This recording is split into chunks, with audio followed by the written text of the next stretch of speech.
Hi, my name is Dailene Villalobos, and today I will be speaking about the Ara Pacis Augustae.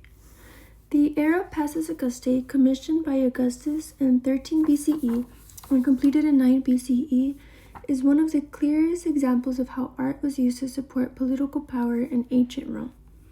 Located originally in the Campus Martius, this marble altar was dedicated to Pax, the Roman goddess of peace, and used for religious sacrifices.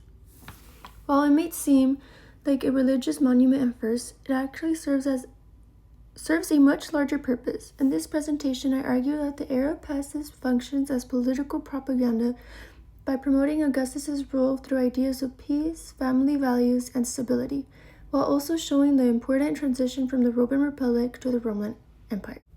The altar is surrounded by detailed relief sculptures that combine mythical imagery with scenes from real Roman life. One of the most important sections is the procession frieze, which shows Augustus walking alongside members of his family and other important political and religious figures. This scene is designed to look like traditional Republic processions, which help Augustus connect himself to Rome's past and present, himself as someone who respects tradition. However, at the same time, his central position in the scene makes it clear that power is now focused around him. This reflects a major shift from the Republic, where power was shared among elected officials, to the Empire, where one individual holds ultimate authority. By blending traditional imagery with new political realities, the Ara Pacis helps make this transition seem natural and acceptable. Another important aspect of the monument is its strong focus on family. Augustus includes members of his family, including women and children, in a very visible way. This emphasizes the Roman value of pietas, which refers to duty to family, religion, and the state. By showing himself as a family man, Augustus is promoting moral values that would have appealed to the Roman people, especially after a long period of civil war and instability. At the same time, this focus on family also sends a political message. It suggests that Augustus's family will continue to lead Rome in the future, encouraging people to accept the idea of a ruling dynasty. This is very different from the Republic, where leadership was not based on family lines. In this way, the Ara Pacis helps prepare Romans for a new system of government without directly stating it. The theme of peace is also central to the monument. One of the most famous panels shows a calm female figure, often identified as Pax, surrounded by symbols of fertility, nature, and abundance. This imagery suggests that under Augustus's rule, Rome has entered a time of peace and prosperity. However, it is important to understand that this message is somewhat idealized. Augustus himself claims in the Res Gestae that he brought peace back to Rome after years of conflict, presenting himself as a savior of the state.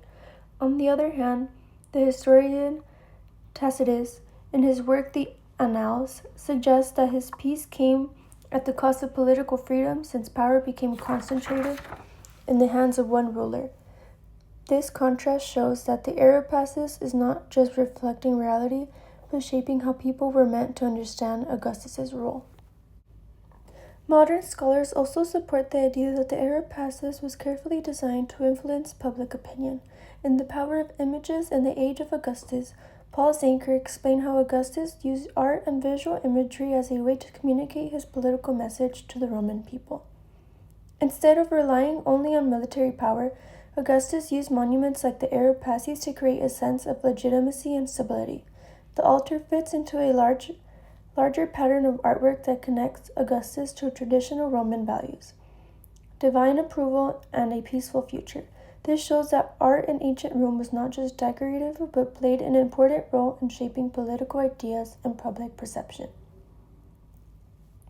Personally, I find the Ara Pacis really interesting because it shows how powerful images can be in shaping how people think about leadership.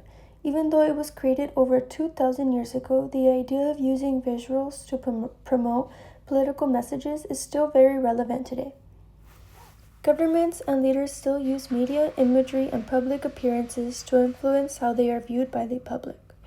Looking at the Ara Pacis helped me understand that propaganda is not just a modern concept, but something that has been used throughout history to maintain power and control public opinion.